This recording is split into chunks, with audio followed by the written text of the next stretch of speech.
Effectivement, je vais vous parler de Smile, donc plus précisément du lâchage de succion. En fait, je vais vous montrer 3 vidéos. Une première où on a un lâchage de succion qui n'a pas été pris en charge et donc ses conséquences. Et puis ensuite, comment bien le prendre en charge. Donc, comme je vous disais, première vidéo, donc c'est ce qu'on cherche à éviter absolument. Donc sur celle-ci, on voit donc un centrage classique avec le docking qui va se mettre en place. Et dès le début, en fait, en temporal, on va voir ici avec la flèche, on voit que d'emblée, on a une remontée de conge qui va être de plus en plus importante. Donc bon, l'opérateur là se dit qu'il va quand même aller au bout de la procédure. Donc on poursuit, puis en fait la conjonctive va monter de plus en plus.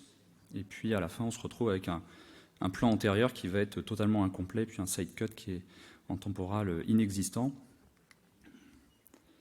Et donc quand on regarde sous microscope, on voit ici donc le bord du lenticule qui est décalé. L'œil a d'ailleurs probablement un peu glissé lors du lâchage de succion, ce qui fait que la procédure doit s'arrêter ici, et là malheureusement on ne peut pas aller plus loin. Donc comment le gérer en pratique? En fait, l'idée c'est de lâcher au bon moment. Donc là, le Smile, donc là vous voyez, j'ai fait le docking et tout de suite j'avais quand même des bulles qui revenaient en supérieur, donc je me suis dit que j'allais quand même lancer la procédure. Donc ça, encore une fois, c'est le VisuMax 500, donc les procédures sont un peu plus longues.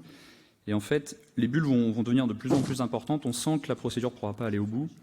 Et donc l'idée dans ce cas-là, c'est de lâcher la succion dès que le plan antérieur débute, pour avoir un petit disque, ici on le voit bien, un petit disque de plan antérieur qui va nous servir de guide, et en fait qui va permettre le recentrage lorsqu'on va reprendre la procédure. Donc il faut aller assez vite parce qu'en fait les bulles de cavitation s'en vont très vite, enfin en quelques minutes quand même, et donc ça va nous servir de guide. Et là voilà, donc on remet le patient sous le laser, donc là il ne voit plus rien, donc c'est plutôt à nous de le guider. On se remet au centre, on lance le docking, et puis donc on va pouvoir repartir, relancer la procédure de manière classique, avec juste le plan antérieur, parce que le plan postérieur est déjà fait, le side cut qui va être normal, et puis l'incision qui se réalise. Donc là, après, on a une extraction du lenticule qui se fait de manière habituelle, sans contrainte particulière.